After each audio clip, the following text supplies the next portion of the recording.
Welcome, everybody. It's 9:09. I'll call this meeting to order. Tony, whenever you're ready, you can call roll, please.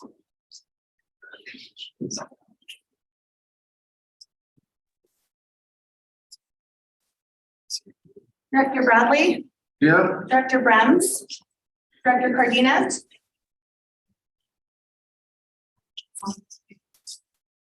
Director Cardenas, Sorry about that. Just taking you off mute. Yeah, I'm here.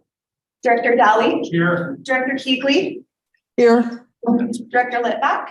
Here. Director Olson, Here. Director Peterson, Director Prokopis, Here. Director Silvestrini. Here. Director Stevenson. Here. Thank you. All right, moving to public comments. Do we have any public comments today? Have any online? Okay, seeing none, UPD reorganization update.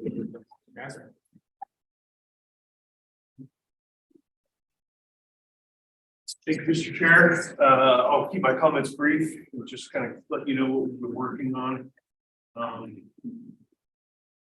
We've put together some groups and worked with some various committees. And we're going to continue to expand that as we go through this reorganization of the Unified Police Department. As you know, we put out a survey to our members that was informative, and there was some helpful suggestions that came out of that. One of the most important things in our starting point is we created a reorganization committee filled with different members, various ranks in the department and various backgrounds to start to look at what a reorganization of the UPD would look like, and then put some financial numbers to that. They've done some excellent work. We've had some great meetings. I think we've met now 3 times. And building out some things that we'll be sharing in the near future.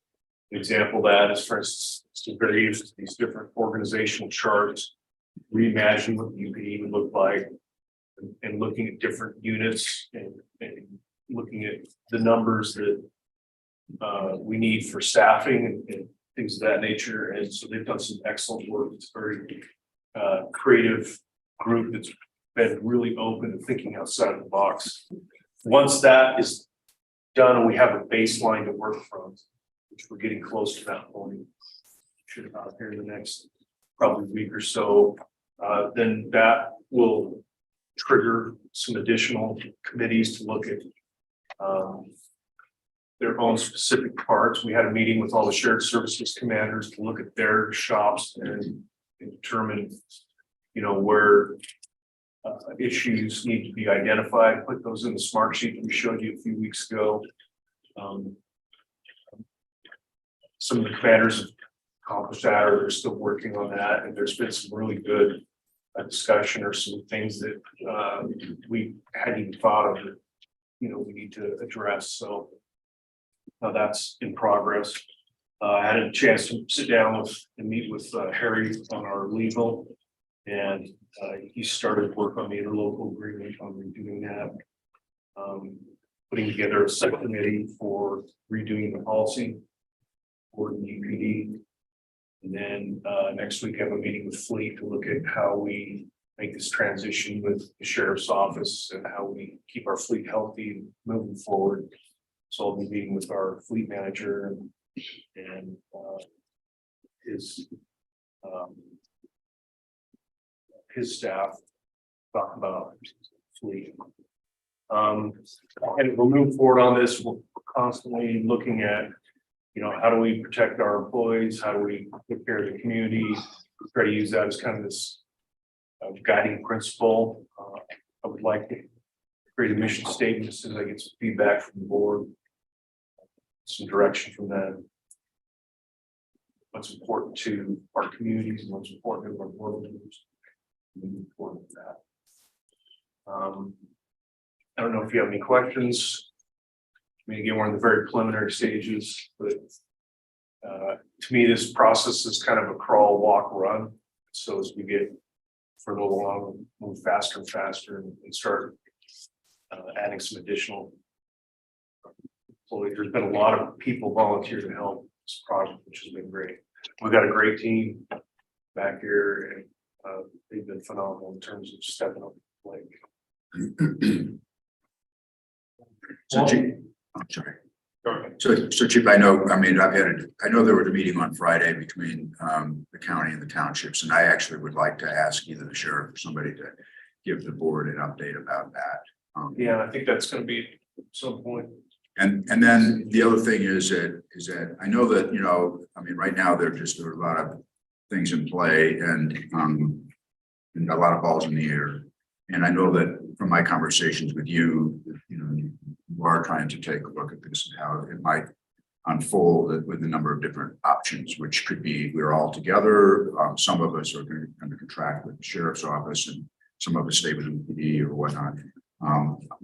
I just think, we need to have all those options like ready to go, I guess. And I don't know what you propose in terms of trying to, how we get a handle on trying to make progress on that. I know that, I think maybe we all got the letter from the Townships Council about they're going to approach the legislature I presume this next session, not a special session, about becoming cities or towns as opposed to townships. That could affect how policing is funded. I don't know what the thinking is there on that. That memo didn't make clear to me about whether townships intend to stay in a taxing district or use that, assuming they receive, city or town status with the accompanying power to levy a property tax, I guess. Are they going to use that to fund policing? All these things, I think, are things that we need to all share in order to do the best job we can of trying to move this thing in the right direction. Yeah, and what we're doing is we're building a couple models right now, but it's really hard about, we can't really do something very meaningful until we know, we get direction. And, I had a meeting with the mayor yesterday in preparation for this meeting today and talked about, if we can get some direction and some, goals and objectives from the board that we can build our mission statement around and move forward with. That would be very helpful. We'll do what we can while we, with the time we have, because we're on a very tight timeline, just to be really frank. And we'll do as much as we can. But yeah, some of these other issues that need to be figured out, that's going to be important. We can really make something work. One of the things that I've talked with the chief about is, I'm really feeling like we need a baseline here on what we're looking at. And so, and he's been creating models, both with cost and organization layout, but what does cost look like if we maintain current service levels? And then what do service levels look like at current cost? And so these are things that you're looking at. I saw some drafts of that yesterday. I think it's important to know, and we'll bring that to the board soon, not right, this meeting, soon. Sure. But it's important to know that this board is going to have, we're going to have difficult decisions. We're losing economies of scale here. It's going to be much more challenging to maintain the service levels at a cost that we can afford. And so as we have these tough decisions to make, one of the things that we had talked about that I've also asked the chief to do is a lot of the conversation we had yesterday was around service levels and what is most important to us. Where do we want the organization to focus? And we had this conversation of how do we answer that question? How do we make sure that he has the direction of how to create that organization? And so I've asked it, and assuming this board is okay with this idea, is for him to actually create a survey for this board for us to take back to our individual councils. We were brainstorming around making sure that any question on there is, I'm not going to be able to give good examples here, is cost efficiency or is patrol the most important, and not wanting just to have everything zero, like, yes, that's the most important. Everything is just the most important. But finding a way to be able to really give direction of saying, we know that this is going to be tough, and how do we make sure that we give you the direction that actually helps you build out a model that you're interested in seeing.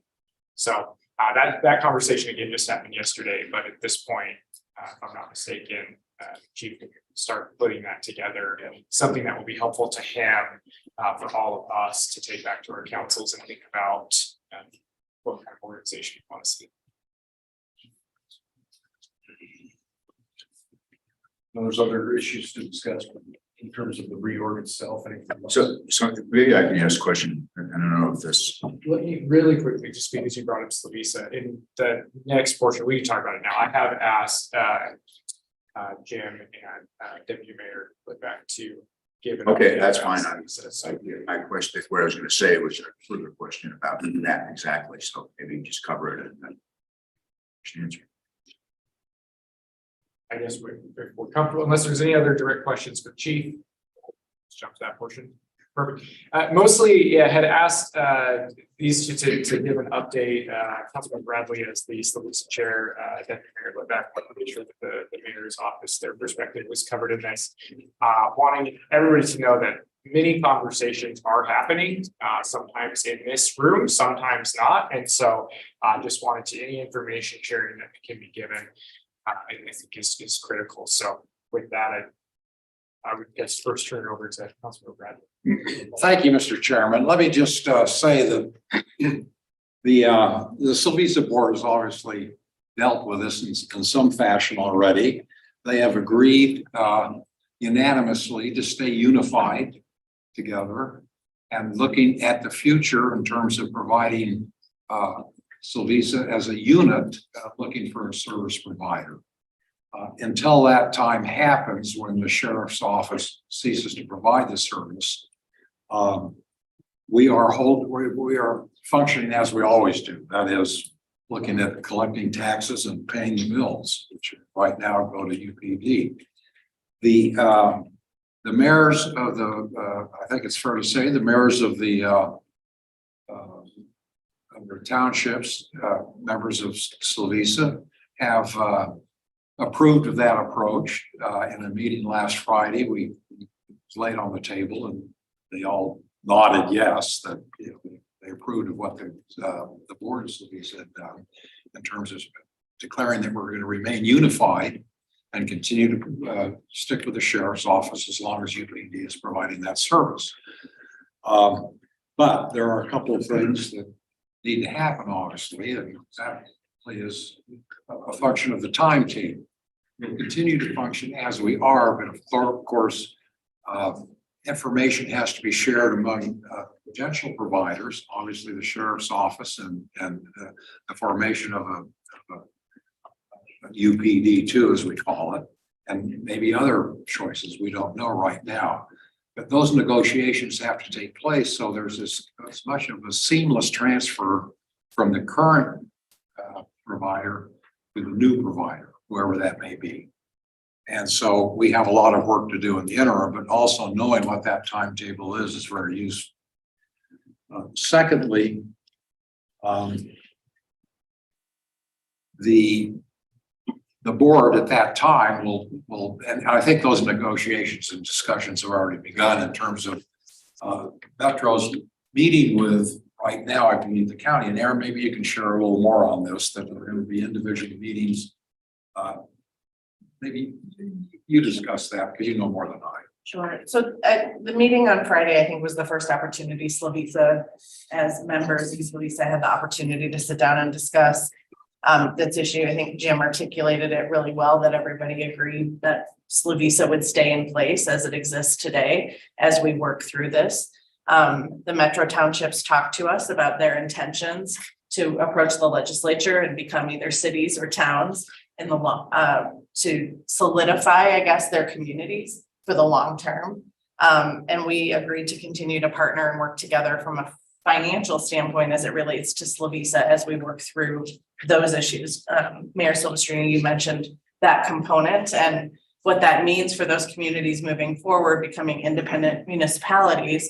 What that means for the future of Slovisa, I think, is yet to be determined. But what we agreed to is we need to stick together in the meantime as we work through all of these issues.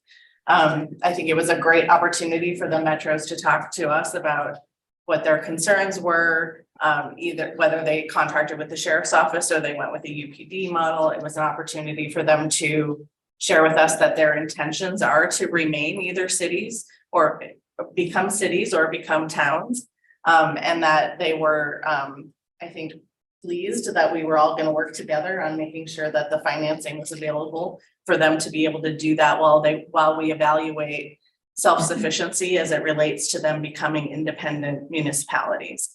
The end of the meeting was just an opportunity for the mayor to say that she wanted to sit down with the sheriff with each of those metro townships, understand what direction they're leaning as far as becoming a city or a town, and then have conversations about what that might look like for future law enforcement. So those meetings are being set up. I believe there are a few that have already been scheduled on Friday. Unfortunately, I'm going to miss those. I'm going to be on an airplane, I think, while some of them are underway. But I think that's the crux of this. It's been the beginning, but as we've determined as a board and as we've talked about this, our number one priority is quality law enforcement for all our communities, recognizing we are losing efficiencies and economies of scale, Mayor, as you mentioned, but that we're going to work together to come up with the best outcome for everybody as we move forward. And at some point, while the county is meeting with the townships individually, collectively, Sylvisa will be making a decision on this, and we'll share all the information we've heard. And presumably it'll all be the same message. But also I think it's important, and Mayor Silverstein, you said a lot of balls in the air. Boy, that's pretty obvious. And we have the legislative front as well, where the Metro Townships have submitted a letter to the legislature, at least as I understand, there was a draft, we have gone official, asking for an increased status in terms of becoming a municipality. Come with that. Sylvisa's agenda is that we have to absolutely worry about our solvency beyond this year. And that would require an increase in our mill levy cap of approximately 4%. So that it would be the top of our agenda, just for your information. So Jim, in my understanding, you guys can correct me if I'm wrong, but I understand that letter was submitted to the legislature, and I got an email from Representative Dunnigan acknowledging receipt of it, and so I'm pretty sure they got it. That's yesterday. And I did not, in that letter, I saw the request, a delineation of the history of townships and all that, and a request to convert them to cities or towns legislatively. I did not see in there anything about raising the cap for Sylvisa or special districts or whatever to enable Sylvisa to be able to raise property taxes beyond that cap, which from my conversations with folks, I think that's one element that if Sylvisa is to continue to be the vehicle, that probably needs to happen. I mean, that's your thing, but I'm obviously interested in it, right? Yeah, and I don't know what the priority for the Sylvisa board would be, because we haven't asked for that question to be answered. But personally, I believe that the cap is the insurance policy we need. What's from my standpoint, could you clarify what that would mean in terms of timing? Can somebody help me out with that? Like, I mean, obviously this becomes Sylvisa's decisions based on their ability to fund it, correct? And which comes back to the mill rate cap. But so if they change that legislatively, when do those funds become available to Sylvisa? That's a good question. I think all of those things need to be looked at and contemplated. I mean, one of the reasons they will be running the legislation that they want to run is for them to formally become cities or town. The current process, they wouldn't be able to do it in the time frame in which we need to move in a different direction as it relates to UPD. So part of that is asking for, I would say at some level, an accelerated timeline for them to be able to formulate that independent city or town in the time frame in which they need to. Once those cities and towns have their ability to levy taxes however they need to levy, I think that also educates a decision about whether or not the cap on Sylvisa needs to be increased or should be increased. But all of those things are at play in this conversation. And we're still figuring out what this is all going to cost for all of us with this new model. So I think there's a number of things that need to happen before big decisions are made as it relates to the future of Sylvisa, cap raising, property taxes, et cetera. So I think there's so many things undecided at this point. It's really difficult to say one way or the other. So Rob, I'm sorry. Go ahead. The political subdivision committee is meeting next Tuesday at 8:30, so everybody's aware.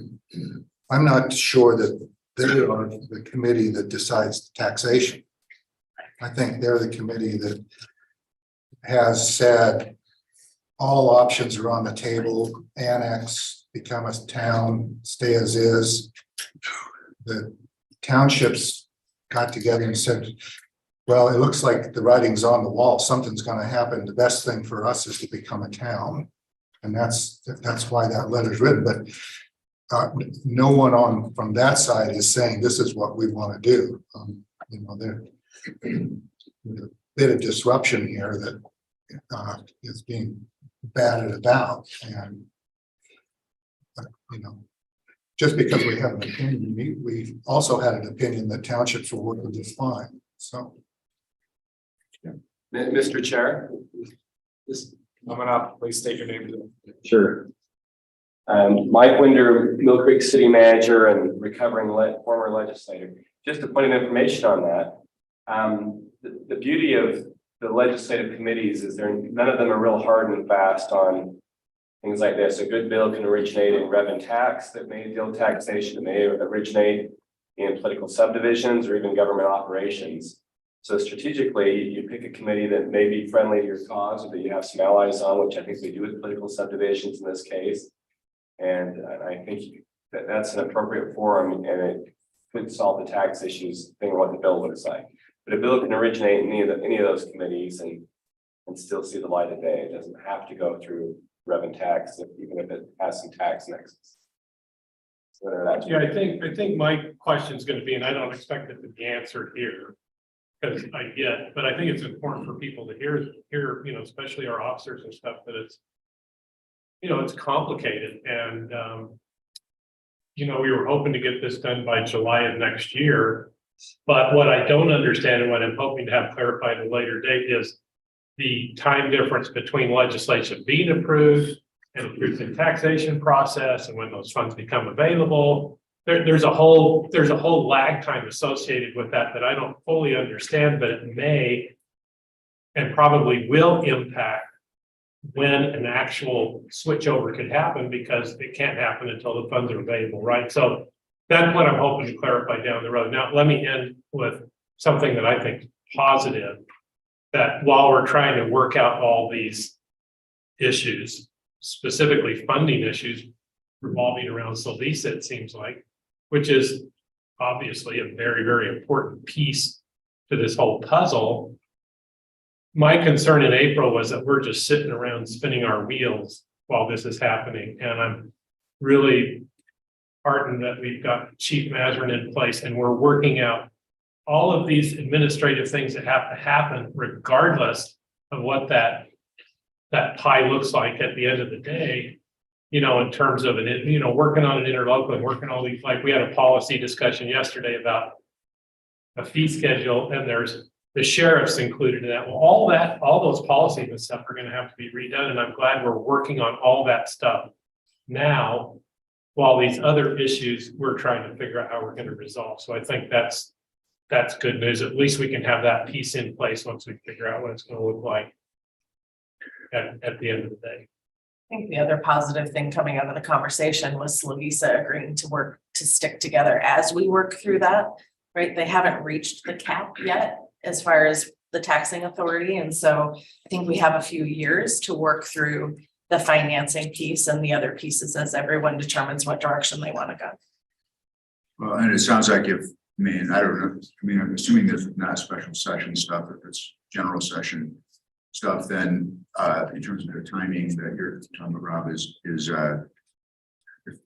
assuming a bill passed that to convert the townships into cities or towns, they could go through a truth in taxation still in 2023, which would collect taxes in November of 2024, excuse me, collect taxes in November of 2024 if they needed to fund whatever. And then, so that they'd have a truth in taxation hearing in August, and then the people start paying their taxes in November. I guess if whether Lisa needs to raise the cap immediately or not, I don't know, but if they did, that's a calendar year thing. So I think that you probably, the cap got raised in this session, you wouldn't be collecting taxes there until 2025, from November of 2024. And that's my concern, and that's my point, is we've been talking about, boy, we really want to get this done by July of 2025. And it just may not, depending on what Solvisa does, be fiscally possible because of the lags in initiating a policy and when the money actually comes in. And so I just want to make sure people understand that if we can't get it done by the date that we would like to, it may not be because we're dragging our feet. It may be just simply because we don't have, that there's a lag in when the money's coming in. That's all. And I'm not sure exactly what that is, but I think it's just an issue we need to keep out there. And I think at our next meeting, I can be prepared to tell you how long we have to live under the existing levy. And Richard and I will come up with that number. And I think we're okay, but I don't want to say that. I mean, we can go through the process that's required on tax increase and still be okay, but I don't take that to the bank yet. I just want to add something. What 374 did is it shined a light on the limited funding sources available to the townships. And before I would imagine the legislature before the township or before the cap was considered to be raised for Slovisa, we probably needed to explore every funding source possible. That is only possible if we became a city. And rather than have 5 different townships go to an election and it pass in some and maybe fail in others, it was decided to have the legislature help us with that they do their magic wand, we all become cities, it equals the playing field, we all have the same multiple funding sources to make up any shortfall that Slovisa's cap creates for us. I know in Magna, we're heavily dependent on centrally assessed, and with the sheriff leaving and taking some of that responsibility back, I have questions about centrally assessed and how that's going to affect Slovisa and what is the exact shortfall going to be that we're going to have to make up for with other funding sources. So to me, that was the sole reason, was that if we do it together, maybe we got a better chance getting it through the legislature. And maybe out of all the townships, I don't know if everybody goes city or stays a town, or some of the smaller ones may even end up back with the sheriff. I don't know, but it does equal that playing field and it gives Magna options. I would say when some of the metros become cities, they may decide they don't want to be a part of Slovisa, much like Mill Creek did when you became a city and exited Slovisa and became an independent and levied your own property tax. Once those metros have the ability to levy a property tax, they have more decisions to make as it relates to how they want to accrue their funding. So it's, unfortunately, it's complicated, but everybody's got to work through it through the lens of their own communities and make those determinations. And our commitment on Friday, I think, was really positive that we're going to stick together and work through this together over the long term. Or short term, long term, I don't know, as it works itself through. I think we all knew going into this that people didn't understand how complicated this would be. And as we're having these conversations, all of those complications are becoming very evident, and we're working on solving them together and making sure no one is in a deficit as it relates to quality law enforcement in the meantime. Before we move on, we've got board members online specifically who are part of Slovisa. I just want to give them an opportunity if you have anything that you'd like to add into this discussion.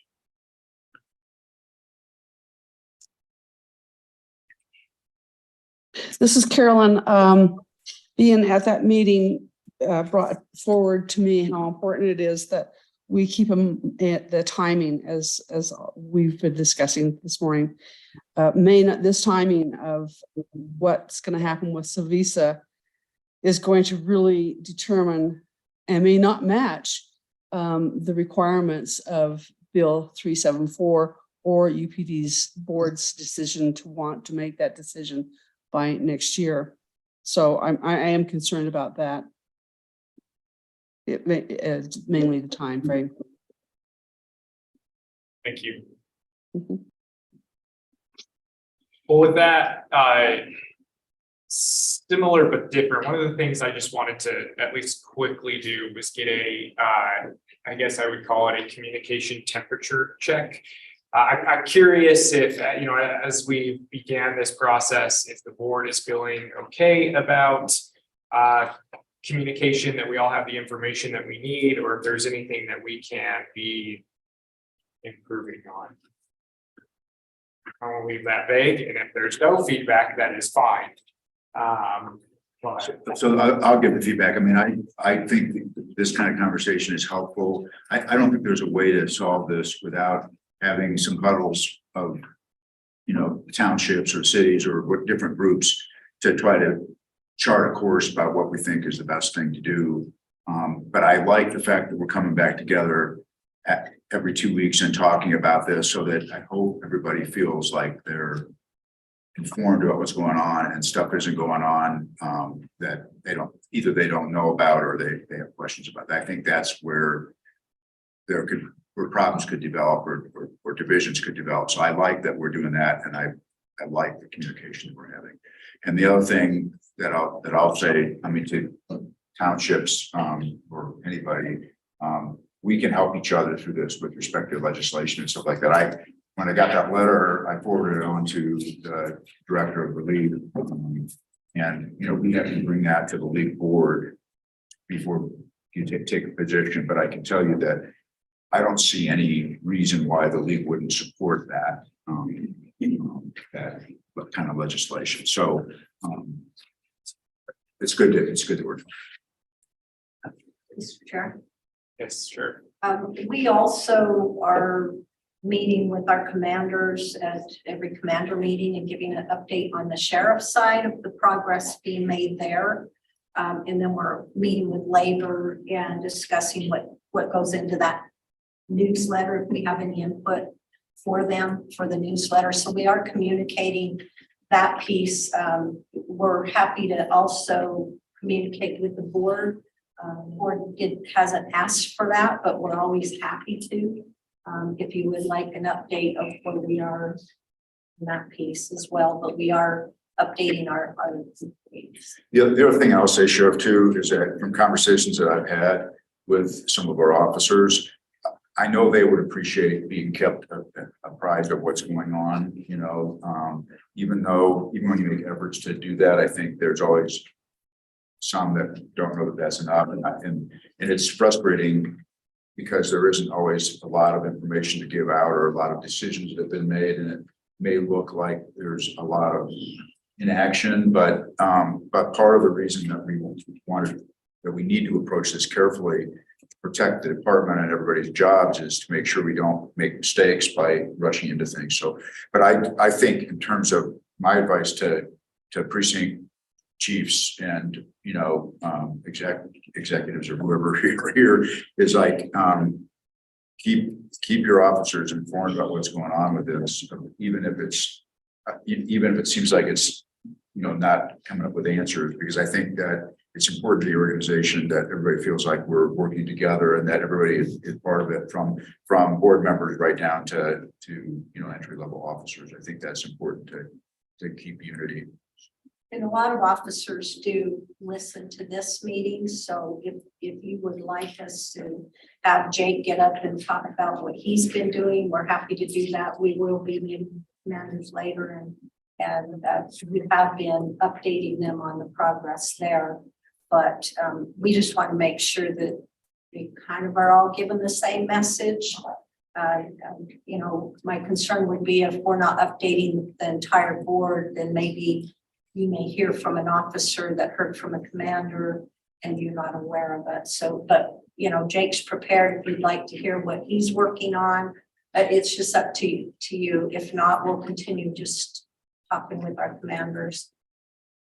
I do think that would be helpful. I mean, part of the reason that I wanted an update from Slavisa today was knowing, I think, some of the eyes that we have on this meeting that maybe are not on the Slavisa meeting. And so And anything that happens to the townships and Slovisa is gonna impact the cities. So I do think that would be helpful. We have If to you'd do like that. us to take a few minutes, we're happy to do that. Sure.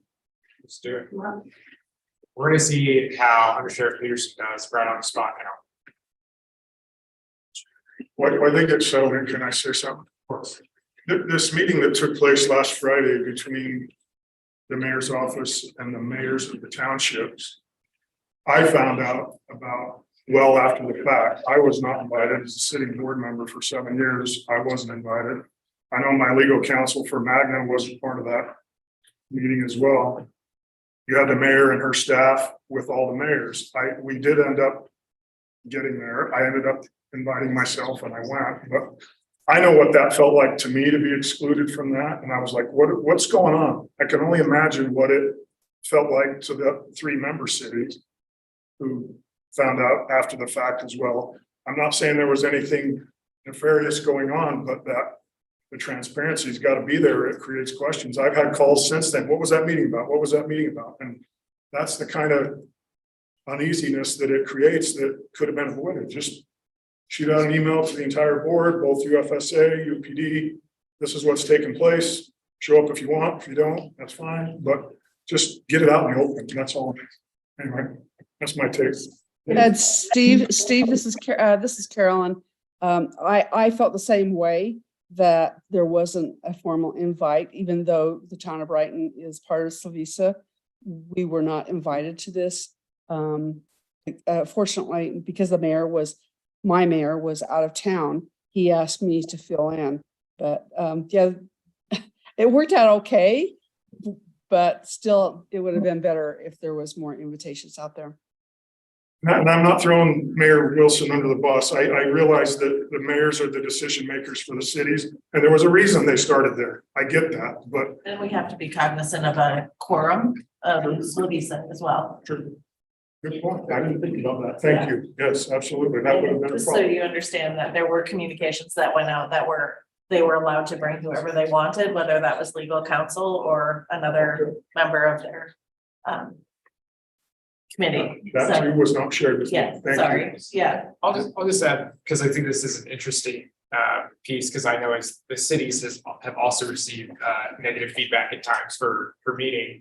I tried to get invited to that meeting and it didn't work out that way, and that's okay. I mean, mostly for me, I wanted to be there not to insert myself, but just because unfortunately there is a lot of misinformation through this process. Everybody has their own opinion of what's happening, and so for me it was, hey, I want to hear it from the horse's mouth what's going on.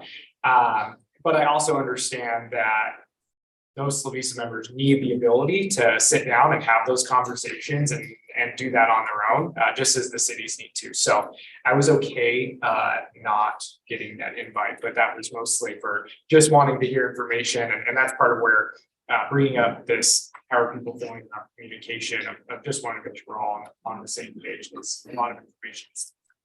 And I felt like the UPD board should know, so I did call Mayor Stevenson and tell him what occurred there. Because I knew that you had tried to get into the meeting, but that didn't work out. So I did call him and let him know what my perception of that meeting was. So, you know, that's the best I could do other than call all of you, but That's what I didn't feel like it was That's what my I'm talking about place. here. And that's all I was saying is I know that these meetings have to occur for one reasons or whatever. And I'm fine. I'm okay with that as long as we come back in and are transparent with each other about what we've been doing as a board, I think. And the reason that we decided to meet more often is we can have conversations like this more often, so we don't wait a whole month and then the rumors start, so, and I think that's necessary and healthy, not only for the board, but also for the department to have this stuff be as transparent as we can make it. And I know that parts of it are not going to be that way just because of the nature of the beast, and some of the things are hard to talk about in an open forum. With that, finally turn the time on. Okay, so he's going to update you on what we're doing on the sheriff's side. So. Sure. the court. Chair Board. I'll share, actually from last Friday, I gave a quick update to the folks there, and I'll just share some of that information so you guys have the exact same information we shared in that meeting. Some of the goals that are guiding our process in the Sheriff's Office, the ones the goal 1 and 2, which are our primary goals, I would say, are from the very start. I mean, from 374 getting passed, we knew that going into this, we wanted to make sure we protected law enforcement services. We're providing good public safety to the public, and we're taking care of the people, the civilians and the sworn, and providing that service. That's never changed. Everything that we're trying to do right now, as we make decisions every single day, I think we talk about these goals. If not both of them, we're talking about one of them and how it applies to making this process smooth, especially taking care of our people. They're the ones who are making the service great right now. We don't want that to change. So those, we'll just continue to talk about them and continue to make sure that everything we do flows from those. Kind of the third goal is that we're working on is building integrated support services. So kind of a shared services model inside the Sheriff's Office, where there's a pretty big economy of scale. If you think about the Sheriff's Office right now, I mean, UPD is a large organization in the state. 400 plus sworn right now. The Sheriff's Office is about double that size sworn wise. Civilians is also, 4 to 5 times the size civilian wise. It's a really large operation. We're looking at the most opportunities that we can find to be able to capitalize on economy of scale there. Looking at things like a technical support division, a training division, adding personnel to our really great HR and fiscal teams that are in place already on the Sheriff's Office side. Coordinating with the DA on their needs. So there's a lot of like support services that are already in place and functioning really well in the Sheriff's Office. So looking at how we would scale those up to be able to support a new law enforcement bureau, whatever that would look like coming forward. In like a tech support services division, we have things like fleet, radios, evidence records, facilities, very similar to what we have here. A training division like range, IA training units. And really actually looking at combining. So in the Sheriff's Office, it'd be one big family again with the law enforcement bureaus. So looking at, Public Safety Bureau, Corrections Bureau is a behemoth of training just because of their size alone. And law enforcement in general is obviously training intensive. So we're looking at trying to do our best to be able to have a division that's going to work together as one division to be able to provide top-notch training. It's a huge focus, and as the sheriff has kind of outlaid some of the goals, that has been one of the primary things that she continually presses on, is making sure that our training is right. It's how we guide our culture. It's how we guide our future. So another goal we're looking at is allowing the ability to smoothly scale up our support services, scale them up and scale them down as needed. If there are partners here in the Valley, like UPD has historically had partners like with forensics and evidence and things like that. We want to be able to provide the opportunity that if there's an agency, whether it be UTA or Draper or whoever, right? Agency X out there that may need evidence services, we just want to be able to have a model that provides for that. Another goal that is obviously critically important that we're working a lot on. We have a really fantastic HR team in the county, and man, they have just cranked up the wheels of motion on getting people rallied around getting market data, making sure they're working on they've got change management training that they're building. They've got culture management things that they're looking at. They're really thinking outside the box to make this as smooth as possible. But we have some pretty similar culture and obviously an executive leader that is over both organizations. We know that it's still going to be some bumps and challenges for those who may come from UPD and possibly if there are some people that, if we can't fill all the spots from UPD that come from the outside, we just want to make sure it's as smooth as possible, keeping in line with goal 1 and 2. Something that's really important. We've been meeting with kind of this HR committee on the county side, and they've taken all the positions that you could imagine inside a police department, many that we've fed them, and they've put that into the county's compensation study for this next year. So sometime around like late July, mid-August, they're gonna have just really solid numbers of market data for the local area. They've also included for law enforcement positions for regionally. So they'll be looking regionally as to try to get some good comparisons.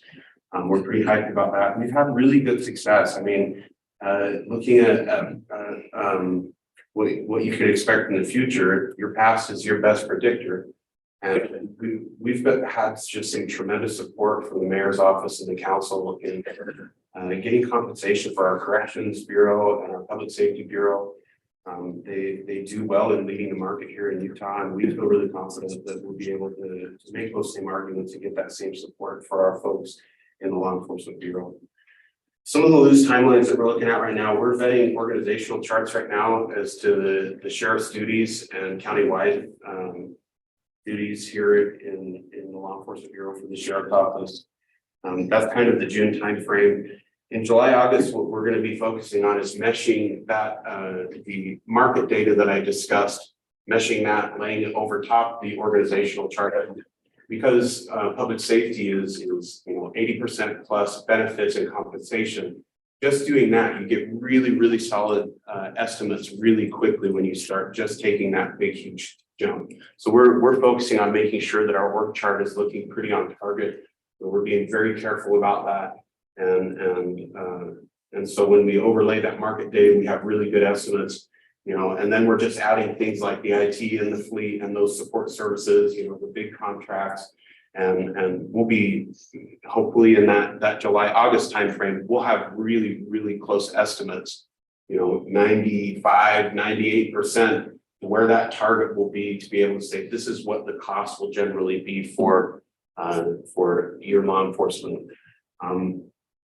And then September, October timeframe, we'll be working on presentations with the mayor's office and county council members, making formally some of those presentations for funding for the 2024 fiscal year. November, we'll be doing some about that fall and November timeframe. We'll be doing interviews and bringing on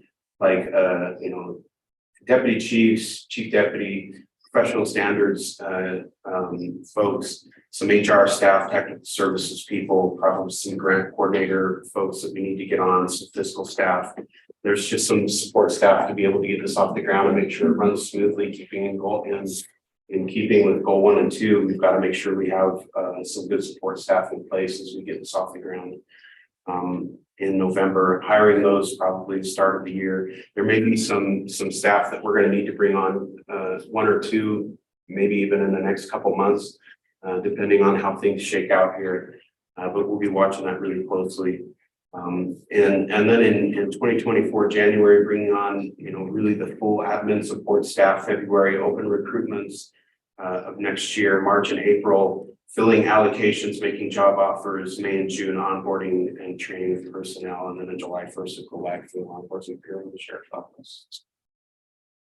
Anybody have any questions about kind of that basic outline?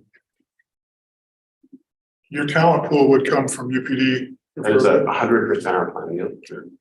And I'm curious, if you start hiring people that soon, that could leave us short.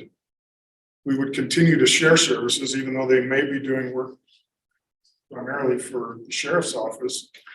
But how are we we couldn't hire someone for a 6-month job, you know what I mean? It's gonna leave us that's one of the difficult things we have to work through. But until that date in June or July 1st of 2025, we're gonna have to maybe still share some of those responsibilities, even though they've gone over to the sheriff already. I don't know what that's true. Yeah, it's going to be a very challenging time for us to, for the UPD operations, because we are going to lose some people from the UPD that will be hired by the sheriff's office to make this work. But we're there to work with, it'll be Chief Dial and the commanders to ensure that, we're still providing the service that we can. And if we have to fill positions, we may have to do that. But, the sheriff's office is always willing to help in any way, but that is going to be something that has to occur somehow with this division. We're trying to make sure that the impact to the employees is that everybody that we can keep employed is employed. And if, you know, depends where they go, but yeah, that's a big concern for us.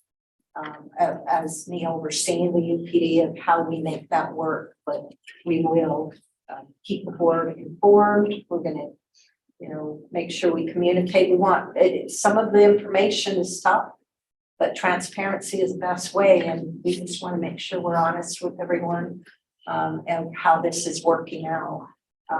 The other thing is, right, currently, we're only looking at a model of law enforcement or the statutory duties and countywide services. But from Friday's meeting, I have been asked to create a contract model.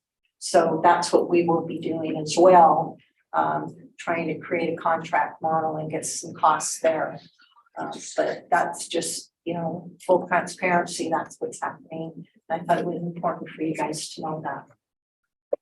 Is there a way to declare some cooperation between the two entities and prevent a wage war between UPD and the sheriff's office?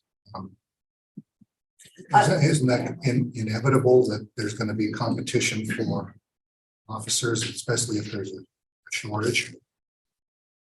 You know, that's the challenging thing is UPD isn't the highest paid and the sheriff's office isn't either. So, I mean, Salt Lake City's, you know, their new budget is probably going to be a lot higher than everybody else. So there's still going to be a wage war.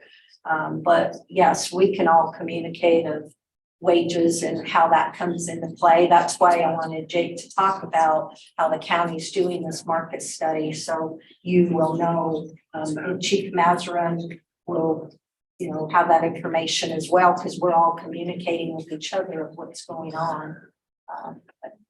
There's wage wars are probably going to continue. We haven't seen what the other cities are doing yet this budget year. They're all waiting to see what UPD does. I don't know how we prevent that. Yeah. The situation sucks. I know. One of the things that does give me heartache here is, and I know we're, as UPD, we're gonna have to scale to size. And so, I mean, there's part of me that recognizes that it's realistic. Can't say that it doesn't give me any uneasy feelings that potentially, and this is where I'm looking at Maz as part of making sure that we've got the staffing that we need. But and I know that you're in this position of having to oversee these two organizations, but potentially having our CEO helping, you know, staff another organization, which means that could potentially be hurting us here. Well, it wouldn't be UPD staffing the sheriff's office. They would have to leave UPD. It would exactly Yeah. as I'm saying. So We're there's not that. potentially hurting us by losing, and I know that we have to scale the size of this again, really where I'm looking at is to make sure that we have the folks that we need. I do appreciate the open communication.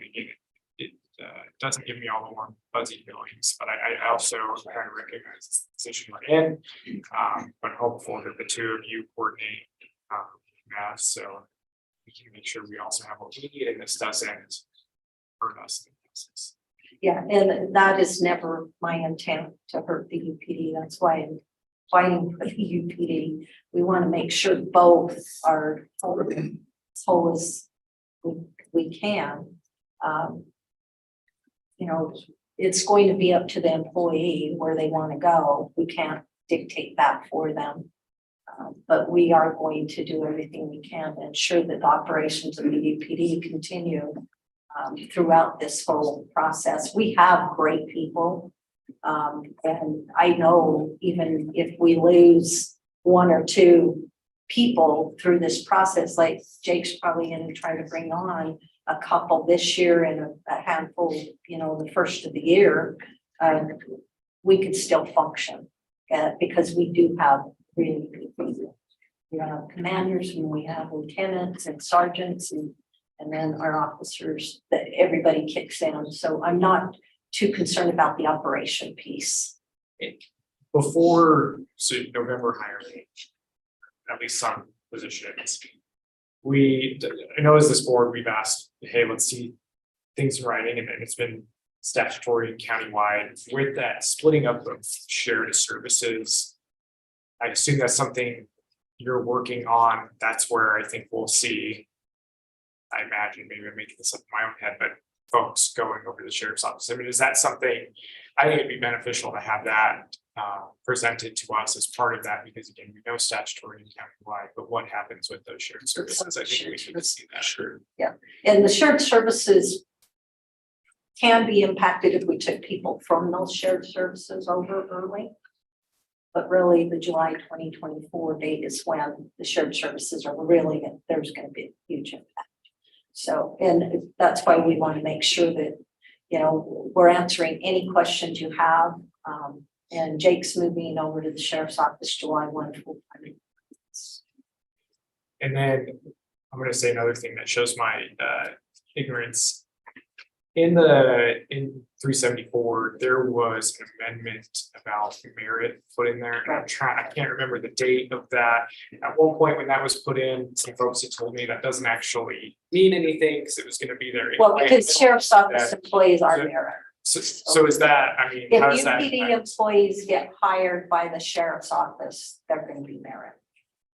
The intent is if there's a UPD, say we have 10 sergeant openings and we pull 10 sergeants from UPD, they would all come over with their merit rank.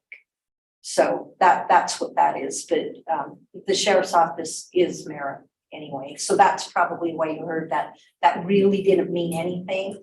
But what it does mean is the UPD employees that are hired by the sheriff's office will be merit for all sworn or merit. Or UPD 2.0 would have to be a merit organization.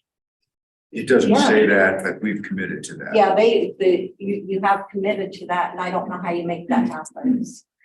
That's Chief Max's job to go figure that piece out for the UPD 2.0 and what the requirements are to make an officer merit. Most police agencies around here are not merit, they're at will. So that is a little bit different.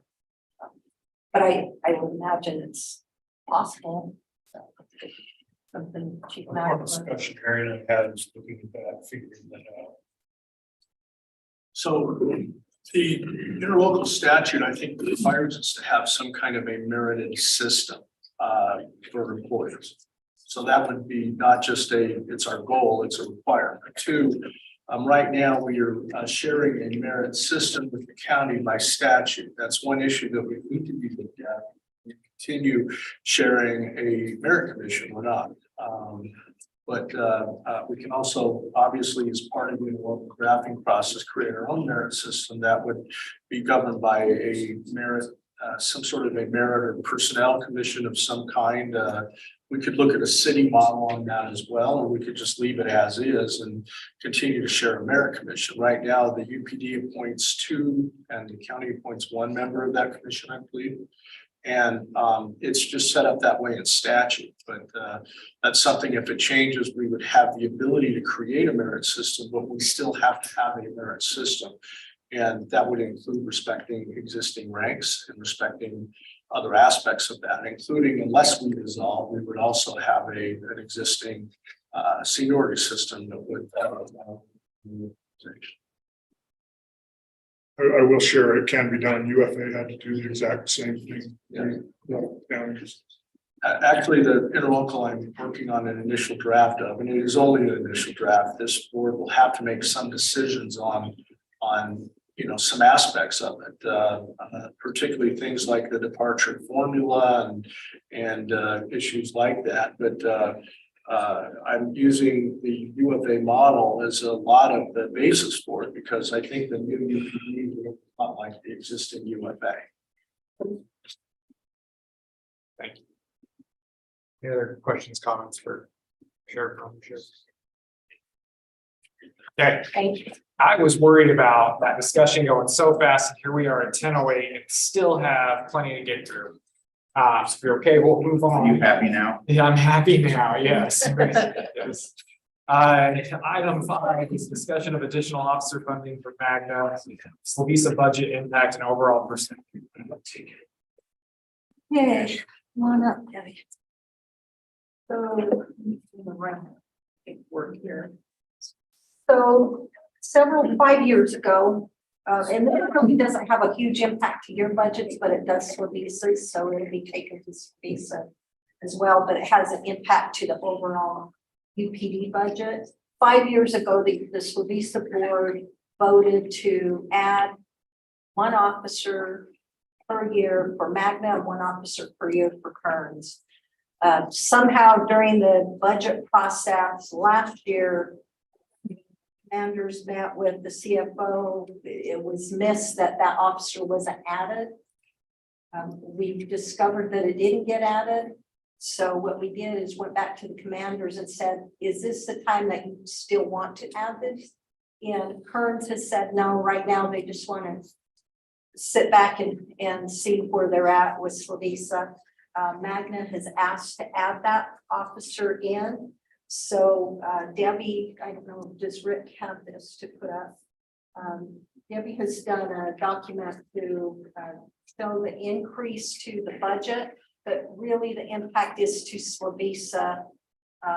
And, you know, Slovisa has approved this position, this allocation already in the past, and I believe it was 2019. But Debbie can go over the actual cost to the budget, the full UPD budget as well, if you need to know that. But this is just to make you aware. So as we go through these schedules, please be aware that I had to include in there the option of funding the watch command lieutenant position.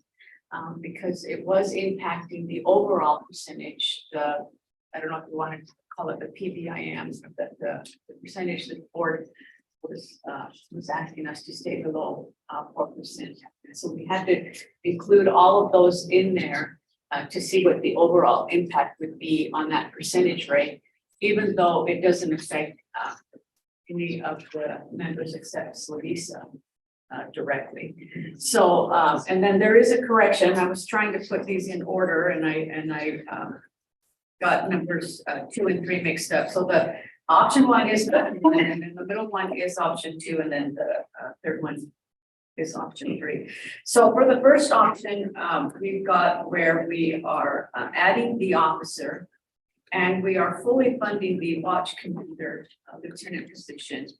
But now what we would like to do is appropriate $60,000 from this year's overtime, this fiscal year's overtime that has not been used, and move that into next year. We would have to appropriate it next year so that it would be specifically designated for this purpose. So if we take that 60,000, if the board approves us appropriating that 60,000 that we'll have available at the end of this year to go into next year's budget, the impact to each of the members is down below. You will see that Mill Creek would have a $34,700 increase, and then Holidays would be 12,800, and Midvales would be 27,300, and then Slovisa obviously would take the big hit, just the 237,900, and then approximately 30,000 for Salt Lake County. And then your percentages are on the side there, and you will see we fully fund this using that 60,000, we still will not go over the 4%. We would be at 3.95% overall. So that would be our recommendation. And that way we would have Magna would be their officer, and we would fund the watch command lieutenant position fully in the budget. Option 2 is if we fund that lieutenant position half year. We would still take the savings. We would take the 100,000 from the AICP study, and that's across all of these options and scenarios. Is that IACP study that we did, that 100,000 that we worked on. We're also planning to appropriate the 60,000 of overtime from this year's budget to go into next year's budget. In this scenario, we would fund the watch command position only for half a year and then see what happens next year. If we see retirements, then if we see any retirements happen during the year next year, then that watch command position would be able to be funded for the remainder of the year because that position that is retired would not be replaced. So we would have that, and then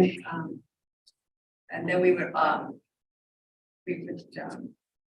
they would have the officer for Magna, we would have the watch command position funded for half a year. And then you would see at the bottom what the impact would be to each of the members and what the overall percentage rate would be, and that would be 3.81%. So in all of these scenarios, we are falling under the 4% because the first scenario is the largest out of all of them. And then option 3 is where Debbie, just really quickly, because the top of these say option 3 in the middle and then option 2 on the right, so I just want to make sure. Right, what so- we're referring to right. is- right, the middle one says option 3 and it's actually option 2. just make sure we're on the same page. And then the third one should say option 3. It's option. So finally, on the third option was the one that we kind of discussed before previously, where we had move the watch commander position into a sergeant position, but keep them at the lieutenant pay. You had at that time approved a buyout. In all of these, I removed that buyout because the impact to the budget is still the same. And so that I did remove. But in this scenario, you would still have to fund the lieutenant position at $26,575, and you'll see that under salary benefits difference from lieutenant to sergeant. To keep him paid at the lieutenant rate, you need to come up with $26,575 in next year's budget. So in option 3, you are funding the officer for Magna. Well, the officer for Magna is included in the budget. The members aren't paying anything towards that, but Lisa would. And then you are moving the lieutenant to a sergeant position, but keeping him at the lieutenant pay. And so with that option, you can see on the bottom that each of the members would see a reduction in their assessment. And then Lisa would see an increase of 183,000. And then the overall percentage rate for that one would be 3.7.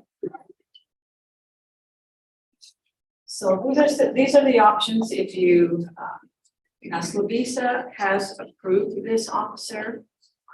But then again, because it does impact the entire, all of the members, it has to come before the board because it does impact the overall percentage increase, even though funding wise, it would not impact any of the members except for Slovisa. My understanding is that move to the sergeant position, the lieutenant down to the sergeant position was like a 2 or 3 month, 4 month patch, anticipating a retirement anyway. But that notwithstanding, I'm not, I think Councilman Proposed brought this up last time, but I am not in favor of disrupting our promotion process and making this kind of move where we take a lieutenant and move them down to a sergeant position and then adjust and pay that. That seems to be a pretty draconian move for really short term and really not a very large budget impact. So personally, I'd be in favor of option 1 just because it creates stability across the fiscal year, but I would also understand it if it's too much of a budget impact for other members. If they wanted to consider option 2, that'd be fine, but I am not in favor of option 3. I don't know if anybody else is, and my preference would be option 1, but I'm also understand that there's budget impacts that other numbers have to consider too. But we're still within the 4% with that, right? Yes. And so that, to me, that's within our expectation. And I agree with you, Rob. I also think, isn't there a cascading effect about what happens to the sergeant too?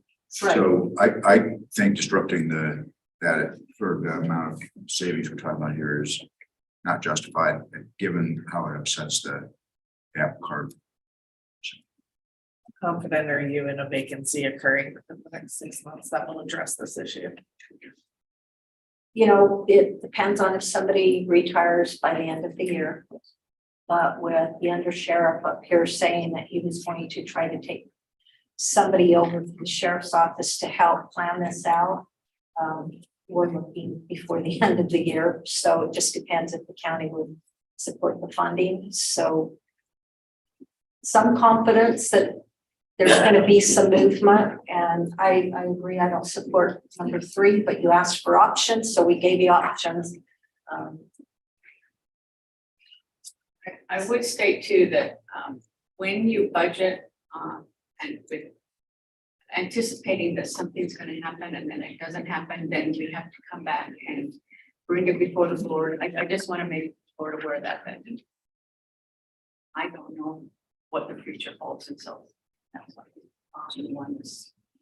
So if we had the retirement under option 1 and 2 scenarios, but it would require a budget adjustment either way, wouldn't it? But if you were option 1 and somebody, am I getting this wrong? Somebody retired, it would basically free up some budget money if we funded that position for the entire year, or no? It would, at the end of the year, the budget wouldn't just be in the base budget. Okay. Yeah, You wouldn't, you need to come before the board. It just means that what was budgeted wouldn't be spent. You underexpend. Right. Right, split It's going to fund balance. between everyone. That's why we were looking at the other option of if we can use the 60,000 and the 100,000 and do it for the 6 months, anticipating that there is somebody going to be leaving at that higher rank, which makes movement. Then we wouldn't have to come back and say, hey, we need more money. But at the same time, you would have to add it to your budgets. At the forefront. I was thinking out loud, but Jake leaving as soon as July 1st, what does that do? That's Because he won't already be figured in the replaced. It's already budget. in. Yeah, we did that in the tentative, knowing that he was. I'm in favor of what has been stated as far as I want to make sure that the lieutenant can his rank and his pay. I do think that having that a 6-month timeline on it would be good for us. I mean, I know that we've told this will work itself out, but I think setting that expectation of support, that's going to be the case, not just, and then if it doesn't, then we can readdress it. Yeah, we could come back mid-budget, and I have spoken with labor. You're welcome to speak with them as well. Their thoughts are, I know last meeting we did ask their opinion. So Sheriff Dave Olson. Yes. Mayor Stevenson, if I may. Of course. So have you been given any intent to retire from any chief or captain that would free up a position to be able to how do I say that, for this lieutenant to be able to fill their spot, or a lieutenant to be able to fill their spot? Has there been any indication or notice of retirement in the near future? There has been no notice. But Chief Mazarin has spoke with a member of the UPD that there's potential he may leave sooner, but there has been nothing official. I've not received any official notification. In our last meeting, you mentioned that there could be a pretty short timeline. I think you said 3 to 6 months or something, and you expect, although there's no guarantees, but you expect that there could be someone that retired in that time. Is that correct?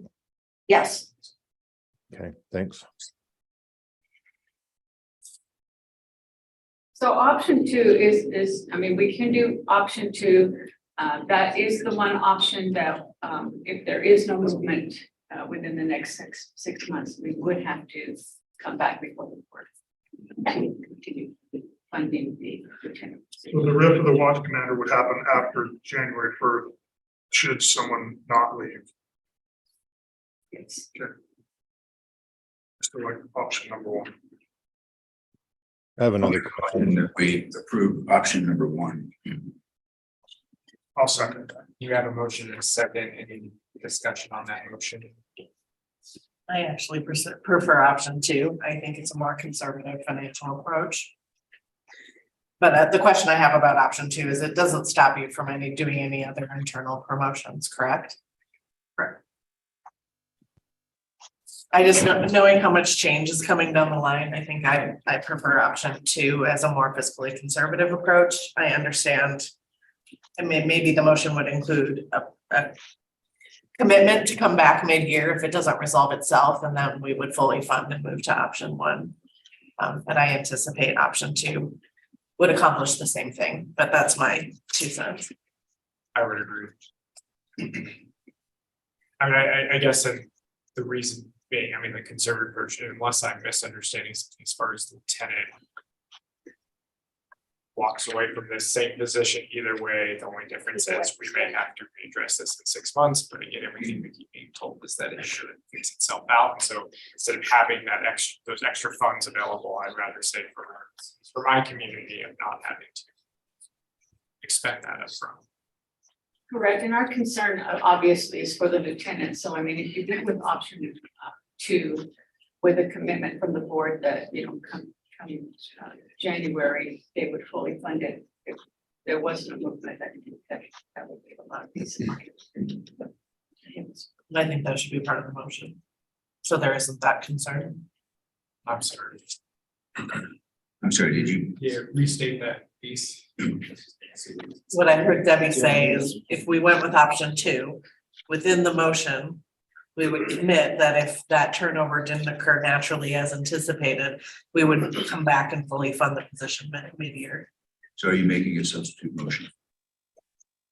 No, I'm having a conversation.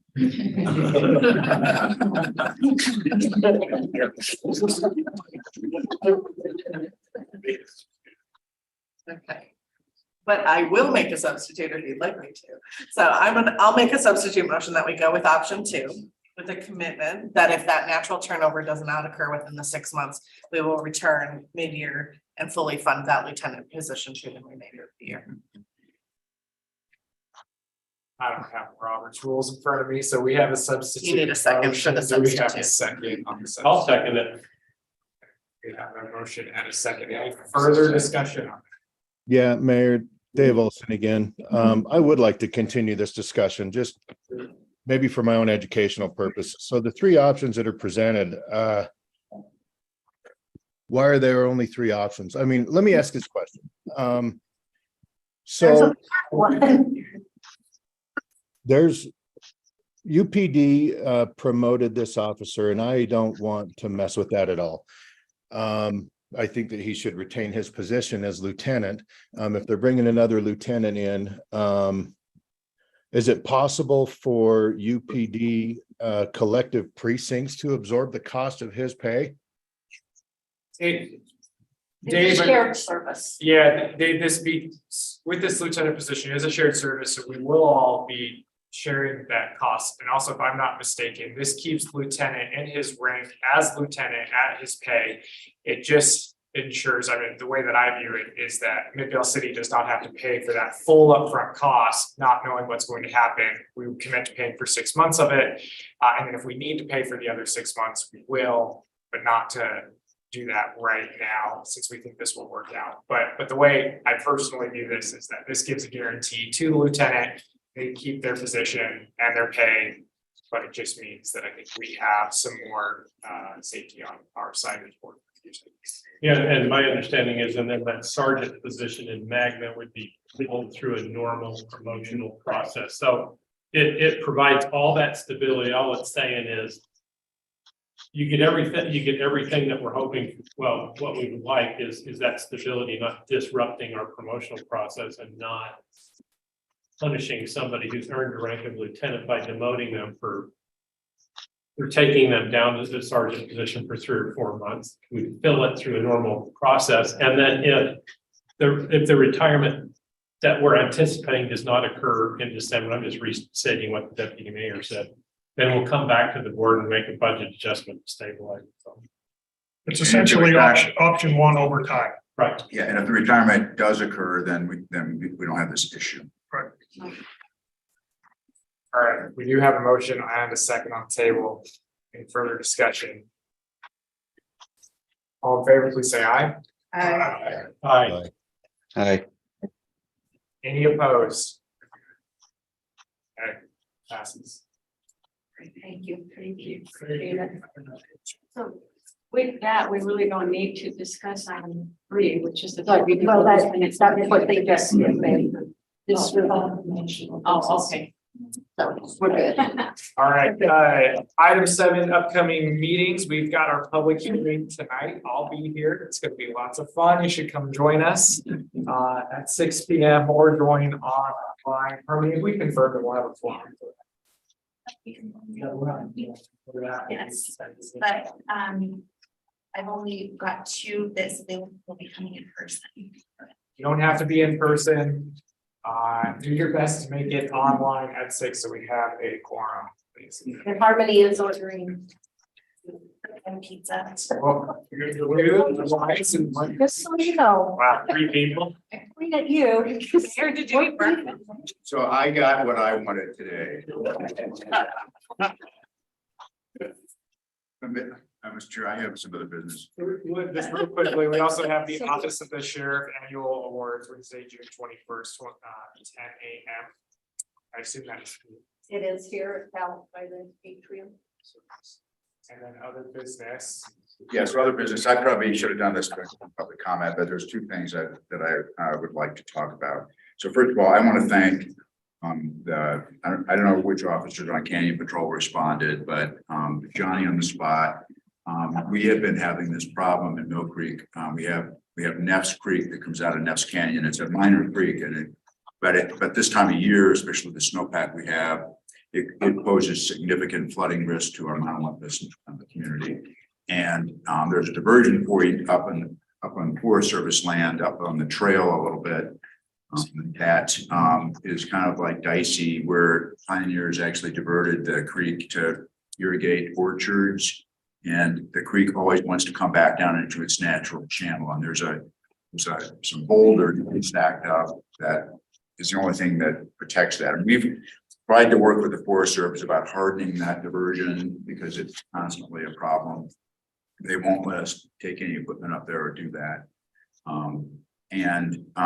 So we've been having this problem. It's happened 3 times where somebody has been moving boulders and allowing the creek water to flow into the natural channel, which is actually kind of like down the trail and then into the Mount Olympus neighborhood, and ends up flooding yards and running down in our streets.